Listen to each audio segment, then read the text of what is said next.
अस्सलाम वालेकुम dear students, कैसे हैं आप? ठीक हैं? आज का जो हमारा टॉपिक है वो है simple harmonic motion. Simple harmonic motion जो है वो इससे पहले आपने 9th क्लास में पढ़ा हुआ है वाइब्रेटरी मोशन। वाइब्रेटरी मोशन जो होती है वो होती है टू एंड फ्रो मोशन। एक ही पॉइंट के आगे पीछे जो मोशन होती है उसे क्या कहते हैं? वाइब्रेटरी मोशन कहते हैं।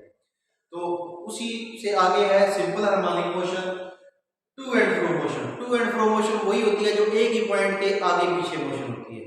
To and fro motion of a body, किसी भी बॉडी की to and fro motion such that its acceleration is directly proportional to displacement, कि बॉडी का जो एक्सेलरेशन होता है वो डिस्प्लेसमेंट के डायरेक्टली प्रोपोर्शनल होता है। बॉडी का एक्सेलरेशन डिस्प्लेसमेंट के क्या होता है? डायरेक्टली प्रोपोर्शनल होता है मीन पोजीशन से। किससे? From mean position. And always directed toward the mean position, और उसकी डायरेक्शन हमेशा जो है वो मीन पोजीशन की तरफ होती है। यानी कि वो हमेशा किस तरफ होता है? एक्सेलरेशन डायरेक्शन हमेशा मीन पोजीशन की तरफ होती है, वस्ती पोजीशन की तरफ। मीन पोजीशन वो होती है जहां से बॉडी जो है वो स्टार्ट लेती है, जो उसकी ओरिजिनल पोजीशन होती है। तो सिंपल हार्मोनिक मोशन की डेफिनेशन को एक बार फिर रिवाइज करते हैं। To and fro motion of a body such that its acceleration is directly proportional to its displacement। acceleration जो है वो displacement के directly proportional है from mean position, mean position से, ये mean position है, and is always directed towards mean position। अब simple harmonic motion की बहुत सी एग्जांपल्स हैं, जैसे सिंपल पेंडुलम है वो हो गया, या मास अटैच टू स्प्रिंग है। आज जो हम पढ़ेंगे इस एग्जांपल को पढ़ेंगे motion of mass attach to spring. तो motion of mass attach to spring जो है ये भी सिंपल हार्मोनिक मोशन है, इसको आज हम प्रूव करेंगे। सबसे पहले हम क्या करते हैं, एक फिक्स पोल लेते हैं, उसके साथ एक बॉडी को बांध देते हैं जिसका मास क्या होता है? m होता है, और जो उस बॉडी की मीन पोजीशन है वो O है। जब हम क्या करते हैं कि उस बॉडी को पकड़ के उस पर फोर्स लगाते हैं तो बॉडी अपनी मीन पोजीशन O से पोजीशन A पे आ जाती है। बॉडी को जब पकड़ के फोर्स लगाते हैं और खींचते हैं तो स्प्रिंग स्ट्रेच हो जाता है। तो स्प्रिंग स्ट्रेच होके जो बॉडी है वो मोशन करके पॉइंट ए पे पहुंच जाती है।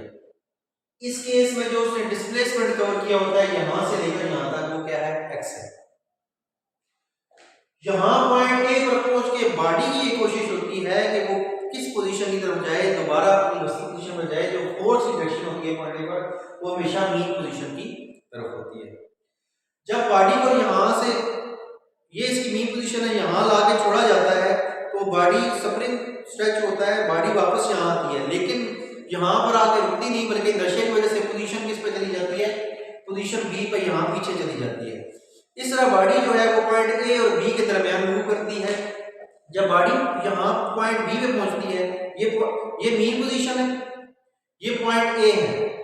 जब उसको स्ट्रेच किया, जब छोड़ेंगे तो यहाँ पॉइंट बी पे पहुंचेगी। दोनों केसेस में जो डिस्प्लेसमेंट है वो एक्स है। तो जब यहाँ पे पहुंचेगी बॉडी तो फिर उसकी कोशिश होगी कि दोबारा किधर जाए, वो इस तरफ जाए, मीन पोजीशन की तरफ। यानी जो फोर्स की डायरेक्शन है यहाँ बी पॉइंट पे पहुंच के वो भी किस तरफ है? मीन पोजीशन की तरफ है। यहाँ पॉइंट बी पे पहुंच के बॉडी की फिर कोशिश होगी कि वो पॉइंट जो है वो मीन पोजीशन की तरफ जाए, उस पॉइंट ओ की तरफ जाए। इस केस में भी जो डिस्प्लेसमेंट है वो है पॉइंट बी पे पहुंच के, वो भी क्या है? एक्स है। डिस्प्लेसमेंट क्या है? एक्स है। तो बॉडी जो है पॉइंट ए और बी के दरमियान मूव करेगी। कैसे मूव करेगी? उस पर फोर्स लगेगी। जब वो फोर्स करेगी इनिशियल पोजीशन से पॉइंट ए पे आएगी। जब छोड़ेंगे स्प्रिंग स्ट्रेच होगा, स्ट्रेच स्प्रिंग को जब छोड़ेंगे तो दोबारा पोजीशन बी पे जाएगा। इस तरह बॉडी पॉइंट ए और बी के दरमियान मूव करेगी। लेकिन दोनों केसेस में जब वो आगे जाती है तब भी, और जब वो पीछे जाती है तब भी जो डिस्प्लेसमेंट है वो क्या है? एक्स है। डिस्प्लेसमेंट क्या है? एक्स है। इसके बाद हम बुक्स लॉ के मुताबिक इसको मैथमेटिकली भी प्रूव करेंगे कि कैसे डिस्प्लेसमेंट जो है वो एक्स है, और कैसे ये जो बॉडी है उसका एक्सेलरेशन जो है वो डिस्प्लेसमेंट के डायरेक्टली प्रोपोर्शनल है। अब हम इसको मैथमेटिकली प्रूव करने लगे। तो आपने ये पढ़ा कि ये जो फोर्स होती है एफ, बुक्स लॉ के मुताबिक ये इक्वल टू होती है माइनस के एक्स। इसे इक्वल होती है जी माइनस के एक्स के। जबकि F जो है ये फोर्स है, x जो है वो डिस्प्लेसमेंट है, और k कांस्टेंट ऑफ प्रोपोर्शनैलिटी है। यहां से अगर हम k की वैल्यू निकालें, अगर हम k की वैल्यू यहां से निकालेंगे तो वो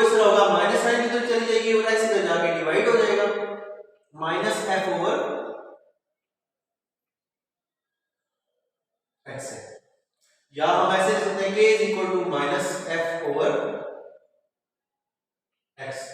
अब हमने ये पढ़ा है न्यूटन के सेकंड लॉ ऑफ मोशन के मुताबिक, न्यूटन के सेकंड लॉ ऑफ मोशन के मुताबिक ऐसे होगा कि F is equal to m a. F जो है वो किसके इक्वल है, एम ए के इक्वल है।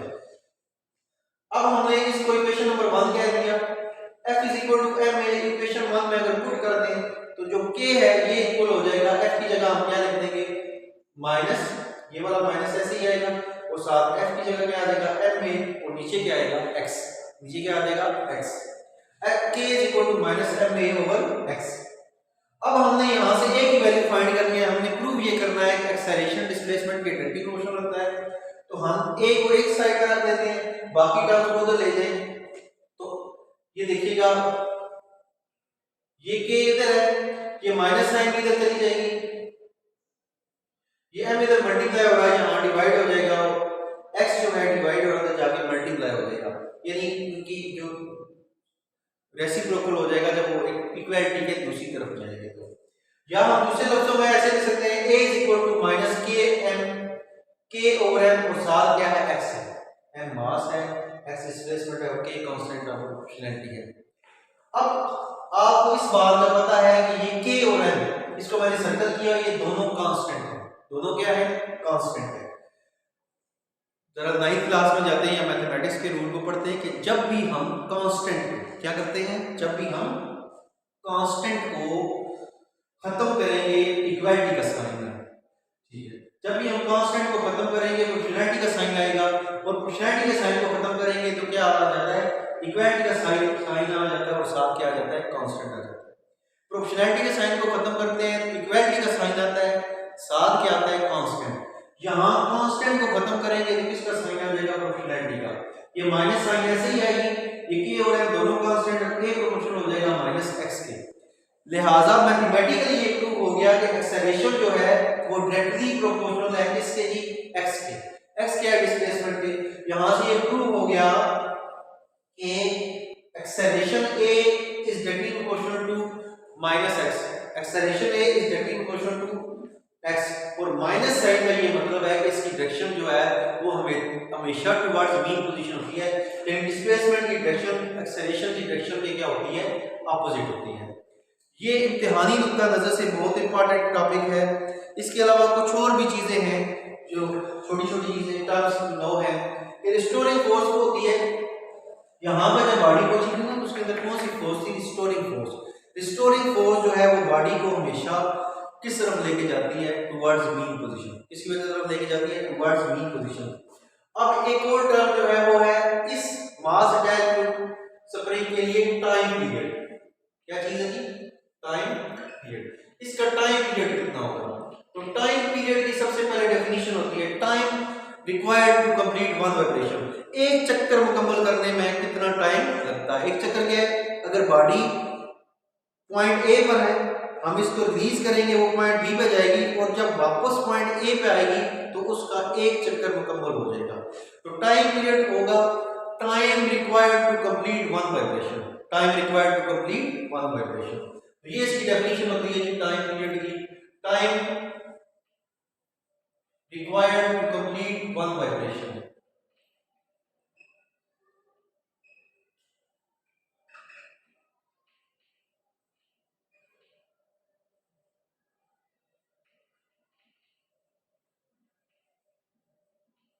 Time required to complete one vibration is called time period. तो टाइम पीरियड जो मास अटैक टू स्प्रिंग का होता है वो मैथमेटिकली कैसे लिखा जाता है, T is equal to 2 pi m over k under root, m over k under root, इसके रूट के अंदर आएगा m over k by 2 pi होगा। तो m जो है वो क्या है मास ऑफ बॉडी है जो स्प्रिंग के साथ बंधी हुई है और k जो है ये कांस्टेंट ऑफ प्रोपोर्शनैलिटी है, t टाइम पीरियड है और पाई की वैल्यू जो है वो 3.14 होती है। इस तरह टाइम पीरियड एक चक्कर में जो है वो क्या होता है 2 pi, time required to complete one vibration is called time period. तो ये पूरा जो है हमारा टॉपिक कंप्लीट हो गया, सिंपल हार्मोनिक मोशन। हमने इसमें साबित कर दिया कि जो एक्सेलरेशन है वो डिस्प्लेसमेंट के डायरेक्टली प्रोपोर्शनल होता है। यूजली एग्जामिनेशन में ये आता है, बच्चे अक्सर कंफ्यूज होते हैं कि वो सारा कुछ लिखना शुरू कर देते हैं। जो पेपर में मोस्टली लास्ट 10 साल के पेपर्स अगर आप देखें तो उसमें से 7 से 8 दफा ये क्वेश्चन मुख्तलिफ बोर्ड्स में आ चुका है, और अगर सबको सम अप करें तो हर 10 सालों में 5 से 6 दफा आया हुआ है। तो ये क्वेश्चन इस तरह आता है, define simple harmonic motion and prove that motion of mass attached to spring is simple harmonic motion. तो फिर हम क्या करते हैं, सबसे पहले सिंपल हार्मोनिक मोशन का डेफिनेशन लिखते हैं। ये डायग्राम बनाना बहुत मस्त है, डायग्राम के बगैर ये प्रूफ नहीं हो सकता। डायग्राम बना के इसमें थोड़ी सी लिखते हैं कि initially body is at point O when a force F is applied on the body covers some displacement S and reaches at point A. When we release the body moves toward the mean position, but due to inertia it reaches at point B. It reaches at point B. In this way the body oscillates between point A and B and its motion is vibratory motion. तो ये mathematically prove करते हैं। Mathematically prove यहाँ पर होता है, यहाँ तक होता है। ये जब अगर तो एग्जामिनर आपसे पूछे कि टाइम पीरियड लिखें तो फिर आपने टाइम पीरियड लिखना है और उसकी डेफिनेशन और फार्मूला लिखना है। अगर नहीं पूछे तो यहाँ तक करके प्रूव हो गया। That's all from today's lecture. Thank you very much.